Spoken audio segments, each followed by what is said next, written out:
Well, I was trying to hit a fly ball. No. He hit the fly ball. Right. And he got the run home. But I think that was recently he said this, right? I believe, it's like last at the night homestand. It might have been last night. Right. Homestand or whatever. But I think that's the thing is, if he is, how many big league at bats does he have? Less than 1,500. FYI. For sure. But I do like that. We're still not waiting. A World Series winning general manager put that out there. That will always be something that is. I think it was. I've always thought it was hoo-ha. His next plate appearance will be number 1,000. Okay, so if you buy that, like he's still got some. He could still be growing as a big league hitter. That's why I'm like, let's get this guy signed. Like I feel real good about what he's doing. He also doesn't he look? I think he's slimmer this year than he was last year. So he's committed to the physical part of the game, and by all accounts, certainly every interaction I've ever had with the guy. Top shelf guy. Absolutely. Right. So if you can't reward that, who are you going to reward? I think it's solid. I don't expect Vinny Pasquantino to all of a sudden go months looking like MJ Melendez. No. I don't. No. So, and he might have months like with the last 27 games. Just had a slash line per minute ago. He's slashing 900. Oh, hang on. I moved it around. I had two different things open for him. While you're looking at by the way, last 27 games, 342, 350, which isn't great, but 532, 882. 342, 350. 532. That's like 882. like one walk, isn't it? Three walks in 118 plate appearances. But I'll take that 532 slug and the 882. Okay, yeah, right, hell yeah. Right. It seems weird as somebody who has such a good eye at the plate, but obviously that means he's seeing the ball well and attacking it. Well, and I think it means they're throwing strikes. They're not afraid of him. Now we're going to find out if they start to get afraid of him because he's hot. Does he go chasing or does he? And he's not take his walks? He's not punching out. 13 Ks and 120 plate appearances. By the way, Bob Witt's OPS in July was 1330. Of course, he is still only fifth in the majors in OPS, which is surprising to me. It's over 1,000. It went over 1,000 last night, though. What?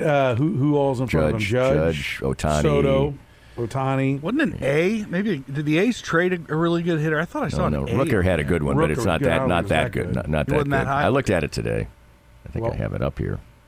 As a matter of fact, no, I changed it over to standings. He keeps falling in the MVP. FanDuel's now got him at plus 450. Judge, Soto. I told you that's why I said everybody should get on Get him it. at 750. You called it. Judge, Soto, and Ohtani. 750, are I ahead think of it was him. So he's fourth. 850 when we first talked about it. He's fourth. Fourth in baseball. He's fourth. So who? Judge, Soto, Ohtani. Soto, Ohtani. Okay. Somebody asked me the other day, Well, what is Bobby he's Witt fourth, the? and you're acting like, well, he's still only fourth. I know after this ridiculous start, I was surprised that there's four guys over 1,000. That's quite good. But somebody asked me the other day, I think yesterday, is Bobby Witt the best player in baseball? Is he the best player in baseball? And I said today, I think he is the best player in baseball. As soon as Shohei Ohtani steps on a mound again, he's the best player in baseball. Yeah. Period. Although, End of conversation. Unless he stops hitting, which I don't see as likely. Or when he misses games because he's hurt pitching. True. Like with what he's doing. But he got hurt pitching and he didn't miss Well, first of all, games. you gave him $600 or $700 million, whatever it was, and certainly part of the deal was he was going to pitch. Yep. But what I would say to that is somebody should convince him to just hit because he's going to get hurt again pitching, and if he hits. Like, when he's just hit, look at what he does. Yeah. I mean, there's no doubt the pitching does affect the hitting. Can we agree on that? Unless he's just growing into being a major leaguer in America as a hitter. I mean, he was a fine hitter, and maybe he's just gotten a little bit better. Listen, I've always been on team. I don't know why they take away this from guys that are great. Like, why Darren Dreifert, who hit like 24 home runs at Wichita, didn't hit when the Dodgers drafted him. I'm like, I don't get it. I will adapt it now in watching Ohtani do it and say, if they want to do it while they're young, that's great. But when the arm injuries start, they're done. Like, now you're just a bat. As long as that arm's firing around, okay, we can make this work. But once you start getting hurt and we start losing you from the lineup, because you're hurt from pitching, that's it. I'll give you till Tommy John. Right. And if you're great, then I'll give you a second one. Ohtani warrants. I mean, signing him has been a good signing for the Dodgers. But he got hurt But pitching. the second one, you're done. Nobody keeps But swinging the after that. counter argument to it is that he got hurt pitching, and he's playing this year, and he's got 1,000 OPS. Yeah, but he missed games last year, didn't he? Because of it, wasn't he out for a little while? He missed much. Let me see. How many did he play last year? But in the short term, you're right. If he starts getting hurt, but as soon as he steps on a mound next year, he becomes the best player in baseball. At least at that moment in time, just like Bobby Witt Jr. to me is the best player in baseball at this moment. 135 games last year. See, 600 plate appearances. Didn't get out there at all. See, look at all that time he missed. Led the league in homers. On base, slug, OPS, Yeah, but plus, total bases. But what about the other 27 games? Cal Ripken is laughing at him. Yes. Lou Gehrig thinks he's a joke. Okay? That's what I'm talking about here. I object. I always to quote the immortal devastating to my American, case. to quote the immortal American philosopher Cliff Clavin, ex post facto, my point's still moot. Ex post facto there, K-Dog. My point's still moot. Great character, for sure. Yes. We'll take a break. More with Danny Clinkscale next here in the program. He's proudly brought to you by our friends at Easton Roofing, Kansas City's best. You've got roofing questions. They've got roofing answers. Find Easton Roofing online at eastonroofing.com. Right now they've partnered with Big Brothers Big Sisters, always giving back to the community. They've been doing that for years, and now a portion of every job Easton Roofing does goes to Big Brothers Big Sisters. You're choosing a great Kansas City company. When you choose Easton Roofing, you're choosing to help the community. When you choose Easton Roofing for any and all your roofing repairs. It's Easton Roofing online at eastonroofing.com. More of Danny's Reasonably Irreverent podcast after this. Hey Kansas City, Joe Spiker, Easton Roofing back for another beautiful springtime in Kansas City. We are proud to announce our renewed partnership with Big Brothers Big Sisters of Kansas City. Starting in 2024, a portion of every job sold will be donated to a cause close to my heart. I was a big, and I encourage you to volunteer. And if you hire us for service on your residential or commercial roof, you'll know that a portion of the profits will go to a great cause. So call us at 913-257-5426. Easton Roofing. Integrity matters. If you'd like to join these and other fine sponsors and market your business on Kansas City's #1 rated podcast, contact us at Danny@DannyClinkscale.com. Look forward to working with you.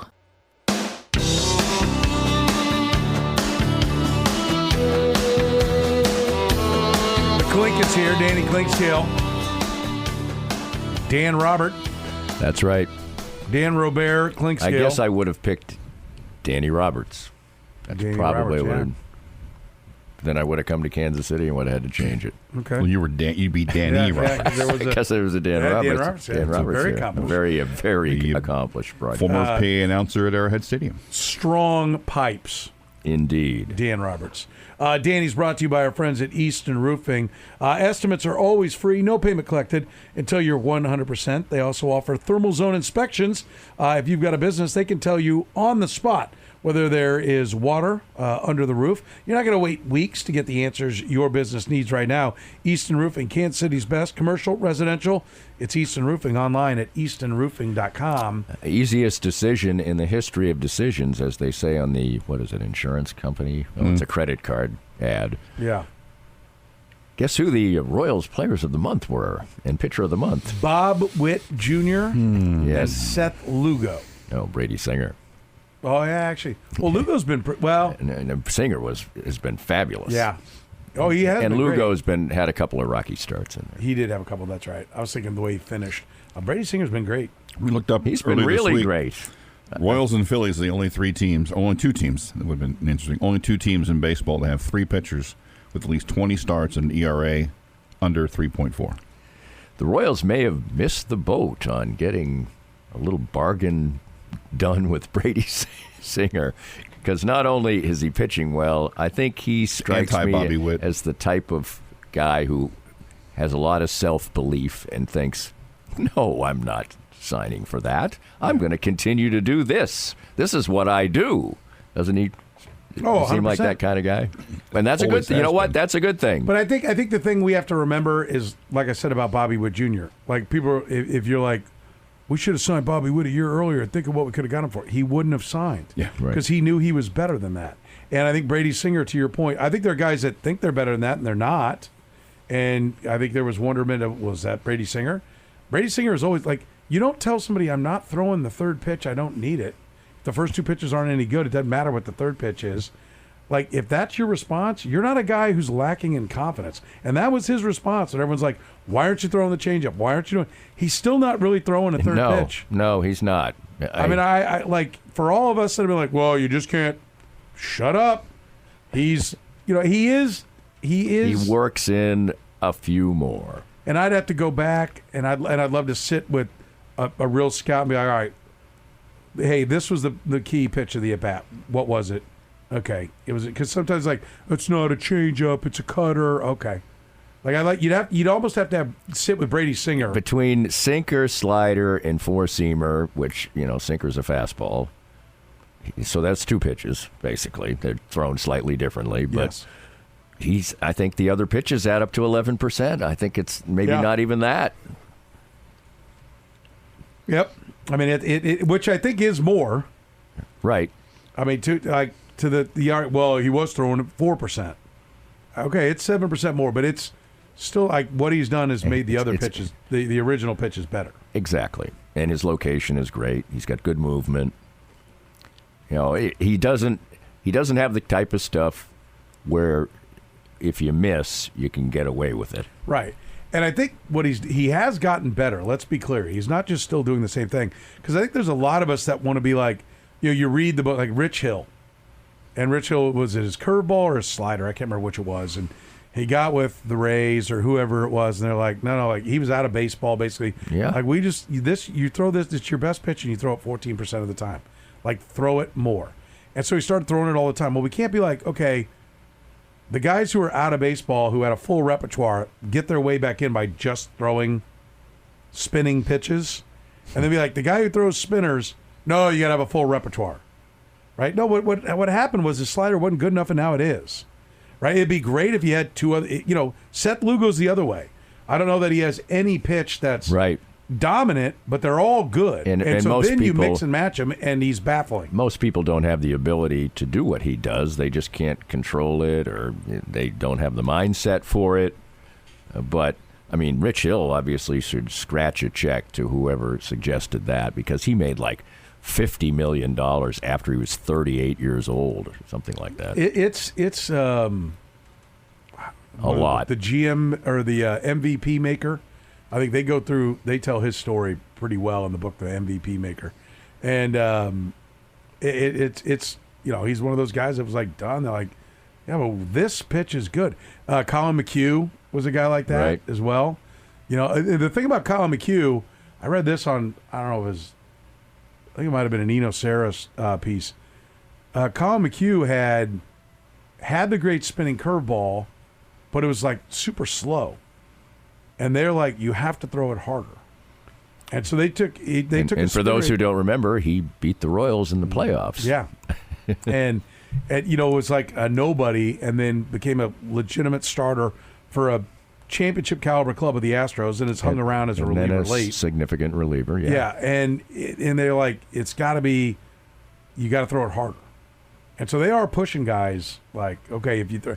And I remember, I'll never forget Greg Holland. I'm like, Holland was a total max effort guy, and not right. big, and not exactly a workout warrior, like not a fat ass, but like just he had the old school pitcher body. Yeah, he's a professional athlete. Like Guess the cold what he is? beverage or 10. Yeah. He's a professional athlete. What is he? Well, either golfer or pitcher. Like there's no in between. Even the golfers now. It's gotten better now. You used to wander around a clubhouse 15 years ago, and there was some bad Greg bodies. Maddux was doughy in the prime of his career. I was in there when the lots Royals were still in spring training, and they were playing the Braves, and went in there to talk to Glavine. And Maddux, of course, was a peach, but Glavine was great. But talking to Maddux, and Maddux, they had their locker right next to each other, and Maddux came over with the shirt off, and I'm like, What? Wow. That was there were a lot of pitchers who were like that. Yeah. Oh, Kevin Apier wasn't no, he was in it. That was Hall of Fame bad. Yeah. I mean.